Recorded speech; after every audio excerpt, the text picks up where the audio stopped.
무엇보다 경제적으로 힘든 시기를 보내고 있었기에 이것이 국내외적으로 어떤 악영향을 가져다 줄지 사회 각 분야의 전문가마저도 어떤 변화를 예측하지 못하고 전전긍긍하고 있는 상황입니다. 여러분, 요즘 MZ 세대들의 사고의 변화가 얼마나 빠르게 진행됩니까?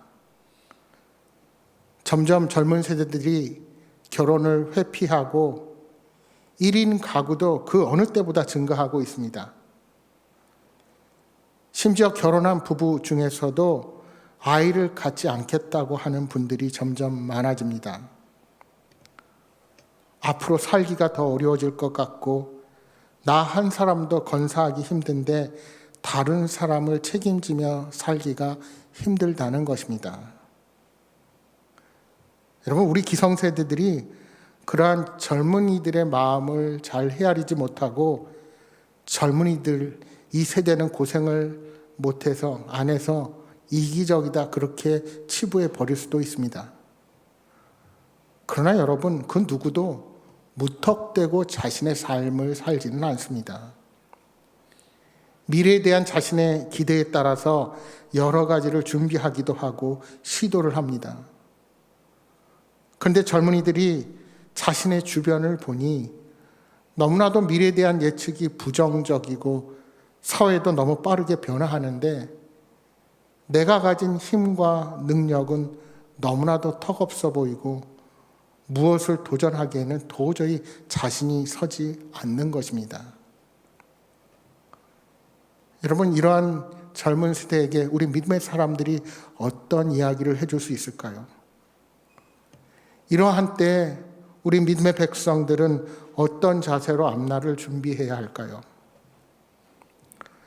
여러분, 우리가 계속해서 계시록의 말씀을 살펴보고 있습니다만 역사적으로 왕정국가의 역사들을 살펴보면 나라에 어떤 우환이 나거나 흉년이 들고 역병으로 사람들이 죽게 되면 어떤 희생양을 찾아서 그 책임을 다 그에게 떠넘기고 분풀이를 하는 일들이 많이 있었습니다. 말하자면 왕이 백성들을 잘 다스리지 못해서 생긴 것이 아니라는, 이런 잘못이 왕의 잘못이 아니라는 것을 강조하기 위해서 그 누군가에게 책임을 전가한 것입니다. 여러분, 로마 제국의 기독교에 대한 태도가 그러했습니다. 대표적인 예로 네로 황제의 기독교의 박해를 들 수 있습니다. 네로는 도시의 많은 부분이 파괴된 로마 대화재에 대한 책임을 회피하기 위해서 기독교를 희생양으로 삼았습니다. 네로는 자신이 개인적으로 조직한 행사나 국가가 후원하는 정기적인 시간에 기독교 신앙 포기를 거부한 자들을 공개적으로 처형했습니다. 때로 네로는 그리스도인들을 말뚝에 묶고 불을 붙이기 전에 타르나 피치로 덮었습니다. 그리고 그것을 밤에 횃불로 삼아서 화려한 자신의 정원의 빛을 밝혔다는 기록이 있습니다. 여러분, 오늘 저와 여러분이 복음을 받아들이기까지 이러한 수많은 박해와 핍박 속에서도 신앙을 지켜온 믿음의 선진들이 있었다는 사실을 결코 잊어서는 안 됩니다. 사도 요한의 편지를 받아보는 교회들은 대단히 어려운 상황에 처해 있었습니다. 네로 당시와 같은 직접적인 처형이나 죽음은 많이 벌어지지 않고 있었지만 여러 형태의 배교에 대한 유혹과 도전, 그리고 압박을 받을 수밖에 없는 형편에 처해 있었습니다. 이러한 교회에 사도 요한이 주님으로부터 받은 환상은 이 모든 고난을 이길 용기와 힘을 가져다 준 것입니다. 그런데 여러분, 우리가 이렇게 요한계시록의 말씀을 나누다 보면 많은 분들이 여러 상징과 상징의 표현들의 등장으로 인해서 이해하기 힘들어하고 더 이상 계시록을 보기를 포기하는 경우들이 허다하게 발생합니다.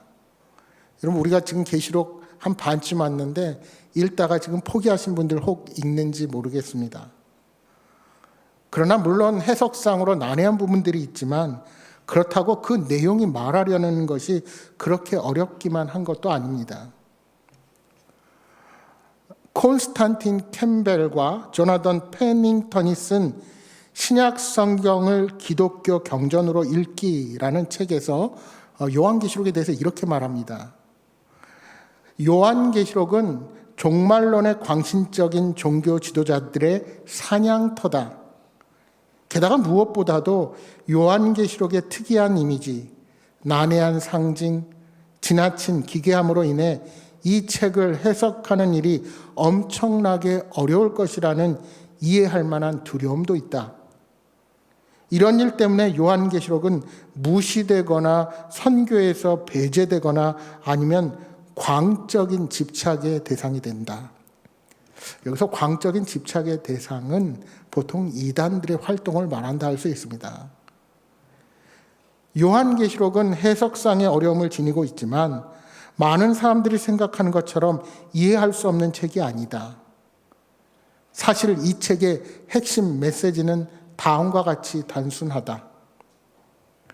결국 하나님이 승리한다. 사랑하는 여러분, 결국 하나님이 승리하십니다. 이제 우리가 요한계시록의 반을 넘겨서 이제 본격적인 환상이 펼쳐지는데 여러분 포기하지 마시고 함께 요한계시록의 말씀을 묵상하면서 우리가 그리스도의 승리로 얻게 될 참 위로와 평안이 넘치기를 소망합니다. 계시록 1장에서 11장까지 교회가 당하는 박해와 고난을 말하던 본문은 갑자기 오늘 본문에 이르러서 시간을 거슬러서 예수 그리스도의 초림을 재현하듯 한 그러한 장면을 이어가고 있습니다. 여러분, 오늘 본문에도 여러 상징적인 단어가 등장하는데 아마도 여러분에게 무엇보다 눈길을 끄는 단어는 3절의 큰 붉은 용이 아닐까 싶습니다. 이 큰 붉은 용은 하나님을 대적하는 사탄의 세력을 상징합니다. 특별히 오늘 본문이 있는 요한계시록 12장과 13장은 요한계시록의 심장이 되는 그런 부분입니다. 그래서 오늘 본문에 하나님의 백성과 용의 세력 간의 싸움이라는 그런 계시록의 핵심적인 주제를 바로 여기서 다루고 있는 것입니다. 우리 12장 1절과 2절의 말씀을 다시 한번 같이 읽어보겠습니다. 1절과 2절 같이 읽겠습니다. 하늘에 큰 이적이 보이니 해를 옷 입은 한 여자가 있는데 그 발 아래에는 달이 있고 그 머리에는 12별의 관을 썼더라. 이 여자가 아이를 베어 해산하게 되매 아파서 애를 쓰며 부르짖더라. 아멘. 먼저 오늘 본문의 환상은 한 여인에게 초점을 맞춥니다. 이 여인의 등장이 무엇을 의미할까요? 요한은 그 장면을 큰 이적이라고 명시를 하는데 이는 교회가 당하는 박해의 근본 이유를 보여주도록 의도된 표적, 즉 사인이라고 할 수 있습니다. 여러분, 사도 요한이 이 요한계시록뿐만이 아니라 우리가 잘 아는 네 번째 복음서 요한복음을 썼는데 그 요한복음에 보시면 표적은 예수 그리스도께서 행하시는 기적을 통하여 예수님이 어떤 분이신지를 알리는 표지판의 역할을 합니다. 그래서 요한복음에 나오는 7개의 표적 중에 마지막 7번째 표적이 나사로가 죽었다가 살아나는 기적을 우리에게 말하고 있습니다. 그 사건 때 나사로가 죽어서 슬픔에 빠진 동생에게 우리 주님께서 이렇게 말씀하십니다. 요한복음 11장 23절이야 26절의 말씀입니다. 예수께서 이르시되 내 오라비가 다시 살아나리라. 마르다가 이르되 마지막 날 부활의 때에는 다시 살아날 줄을 내가 아나이다.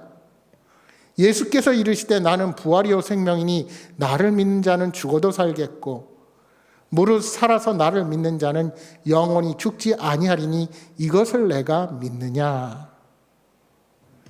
결국 나사로가 죽었다가 살아나는 이 이적의 현장에서 우리 주님께서 주시는 표적이 무엇일까요?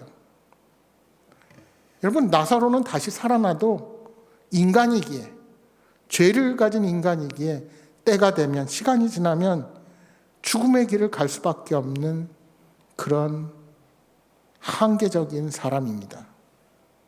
그러나 이 사건을 통해 예수 그리스도께서 부활이요 생명의 주가 되시는 분임을 바로 이 표적을 통해서 친히 우리에게 미리 보여주신 것입니다.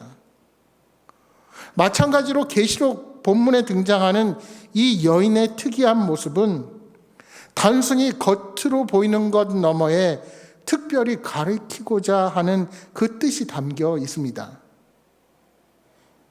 본문에 보시면 이 여인은 해를 옷 입고 그 발 아래 달이 있습니다.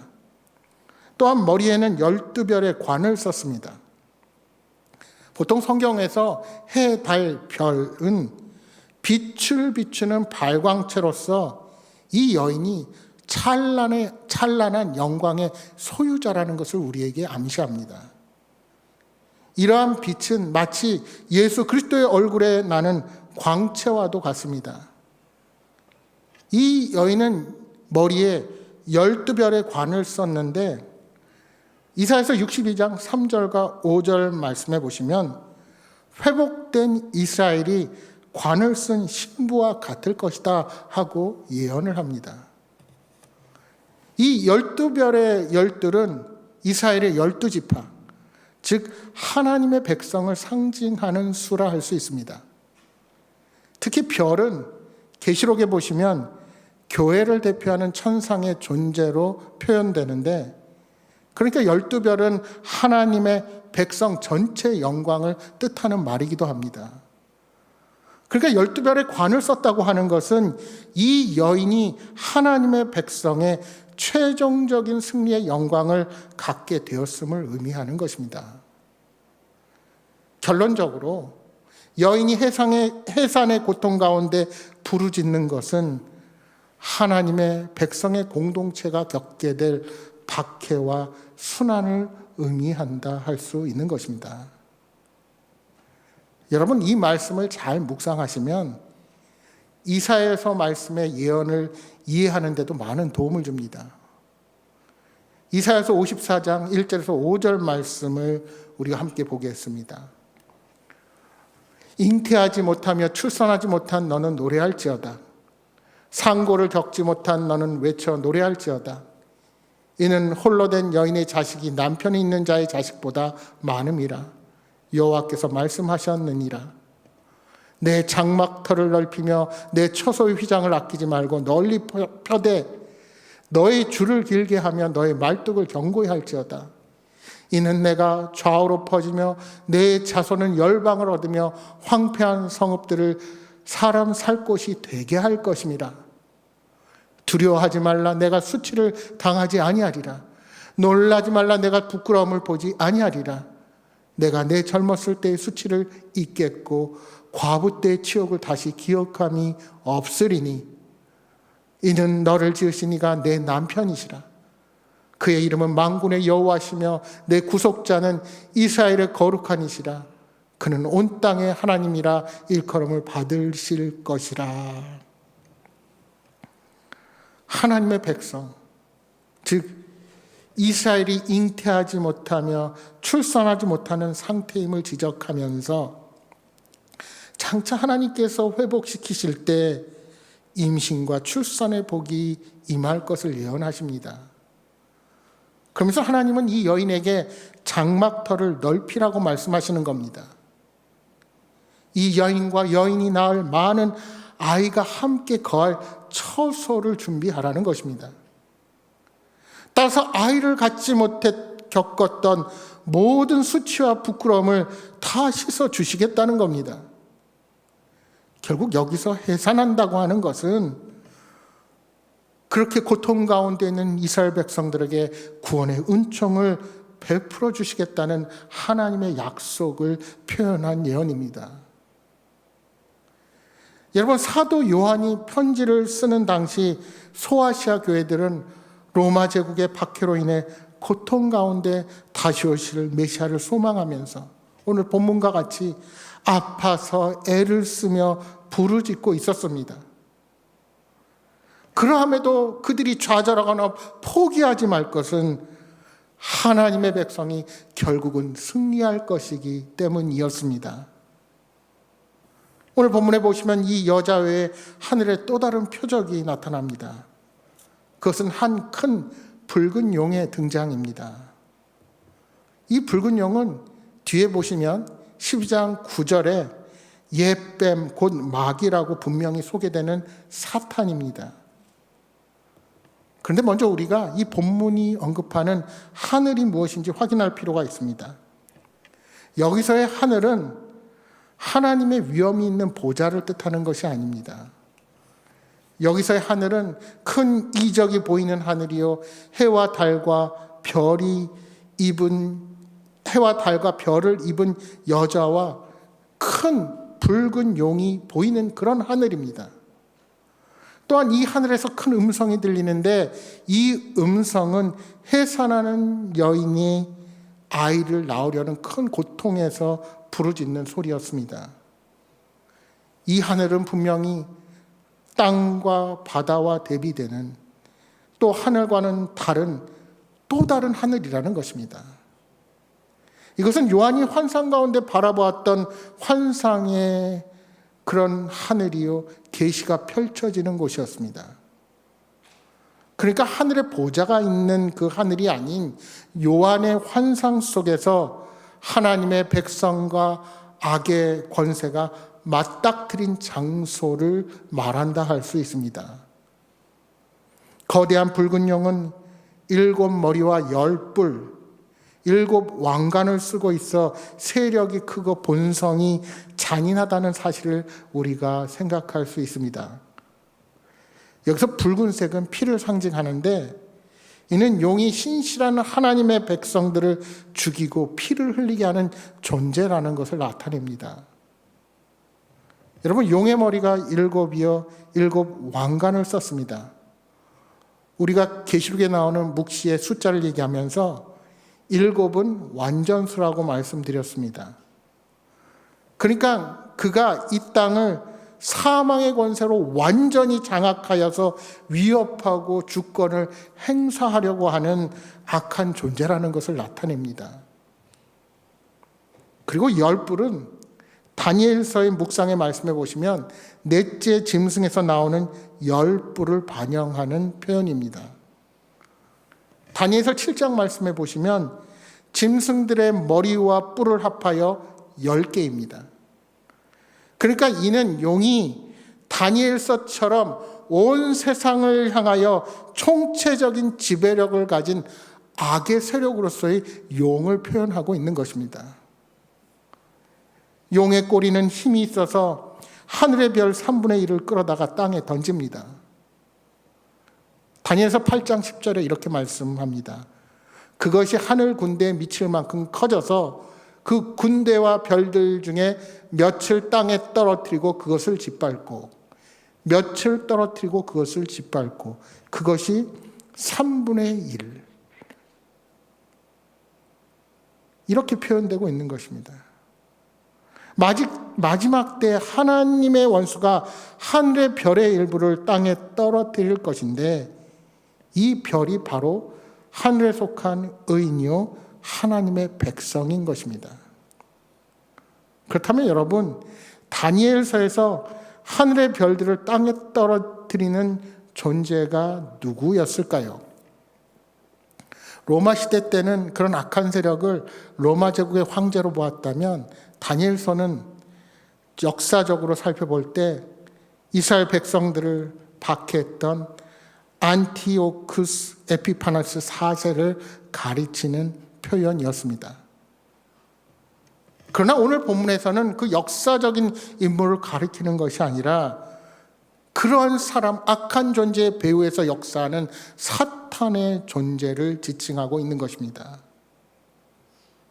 그런데 이 용은 단순히 하나님의 백성을 공격하고 고난을 겪게 하는 것으로 그치지 않습니다.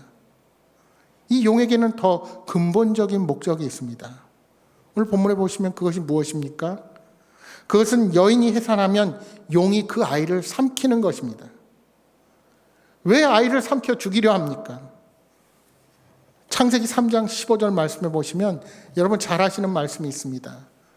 내가 너로 여자와 원수가 되게 하고 내 후손도 여자의 후손과 원수가 되게 하리니 여자의 후손은 내 머리를 상하게 할 것이요 너는 그의 발꿈치를 상하게 할 것이니라 하시고, 여러분 이 말씀은 에덴 동산에서 아담과 하와의 범죄 이후에 하나님께서 그들에게 주신 말씀으로 여인에게서 난 아이, 누구입니까? 후에 오실 메시아 예수 그리스도, 이 아이가 장차 뱀의 머리 사탄을 부수어서 상하게 할 것을 말씀하신 메시아에 대한 예언입니다. 그의 발꿈치를 상하게 할 것, 비록 십자가에 못 박혀서 고난당하게 하지만 우리 주님에게 그것은 발꿈치를 상하게 되는 고통밖에 되지 않았고 우리 주님은 부활하셨습니다. 우리는 이렇게 용이 여자의 아이를 삼켜 죽이려고 시도했던 것을 역사적으로 메시아의 출생 과정과 공생의 과정을 통해 보게 됩니다. 여러분, 헤롯 왕은 동방박사의 방문을 받고 이 땅에 탄생한 메시아에 관한 이야기를 들었습니다. 그리고 뭐라 그럽니까? 아이를 찾는 대로 알려주면 자신도 가서 그 아이에게 경배하겠다고 말하죠. 하지만 헤롯의 속뜻은 메시아를 발견하자마자 그를 죽이려는 것이었습니다. 후에 동방박사가 꿈에 지시하심을 받아 헤롯에게 가지 않고 고국으로 돌아가게 되었습니다. 그러자 메시아가 태어난 성읍 베들레헴과 그 지경 안에 있는 모든 사내 아이를 샅샅이 수색하여서 그때를 기준으로 2살 이하의 아이들을 모두 헤롯이 죽여버렸습니다. 이런 모습은 오늘 본문에 아기가 태어나자마자 그를 삼키려는 용의 모습을 그대로 보여준다 할 수 있습니다. 그뿐만이 아닙니다. 사탄은 메시아이신 예수님께서 공생애를 시작하시기도 전에 광야의 3가지 시험을 통해 메시아의 사역을 막으려 했었습니다. 이것이 실패로 돌아가자 사탄은 유대 지도자들에게 음모를 통해서 예수님을 체포하고 십자가에 못 박여 죽이려 했습니다. 사탄은 마침내 예수님을 십자가에 못 박아 죽임으로써 성공한 것처럼 보였지만 우리 예수님께서 부활하심으로 뱀이 휘두른 사망의 권세를 이기셨습니다. 여러분, 사탄은 지금도 그렇게 교회와 그리스도 사이를 회방하고 앞으로도 그러할 것입니다. 따라서 우리는 정신을 바짝 차리고 사탄의 방해와 박해를 견디며 다시 오실 메시아를 기다리며 인내할 수 있어야 합니다. 5절의 말씀입니다. 여자가 아들을 낳으리니 이는 장차 철장으로 만국을 다스릴 남자라. 그 아이를 하나님 앞과 그 보좌 앞으로 올려가더라. 예수 그리스도는 부활 승천 이후 하나님의 보좌에 앉아 철장의 권세, 즉 통치자들이 손에 잡는 강력한 지팡이를 들고 만국을 다스리십니다. 또한 메시아가 하늘로 올라간 후 여자는 광야로 도망갑니다. 여기서 여자는 바로 교회라 할 수 있습니다. 이 광야는 하나님께서 1260일 동안 그녀를 양육하기 위해 예비한 장소입니다. 여러분 계속 보신 분은 아시겠지만 이 1260은 계시록 11장에 성전 밖 마당이 이방인들에게 짓밟히는 기간, 그리고 두 증인의 예언 사역의 그 시간과도 같다 할 수 있습니다. 또한 짐승이 세상에서 악한 세력으로 사탄으로서 사람들을 미혹하도록 허락받은 시간 42개월도 이와 마찬가지입니다. 그러니까 하나님이 예비하신 한시적인 시간을 뜻하는 말씀이라 할 수 있습니다. 여러분, 이 로마 제국이 교회를 공격하는 이유가 어디에 있었을까요? 그것은 로마 제국의 그 권력자들과 함께한 그 사탄이 화가 나고 그 분풀이를 우리 교회에다 한 것이라고도 볼 수 있습니다. 세상 사람들이 교회나 믿는 사람들을 미워하고 핍박하는 이유도 어찌 보면 그들이 하나님으로부터 멀리 떨어져 있기 때문입니다. 그래서 교회를 바라봐도 늘 색안경을 쓰고 하나님의 시각이 아닌 악한 마음을 가지고 바라보기 쉽습니다. 여러분, 마귀는 어떻게 하든지 강팍한 사람들을 이용하여 교회를 무너뜨리려고 유혹하며 박해를 교회에 가합니다. 그래서 교회사를 살펴보면 교회가 세상 권력에 의하여 핍박을 받을 때가 많이 있었습니다. 그러한 위기의 때 교회는 지하로 숨게 됩니다.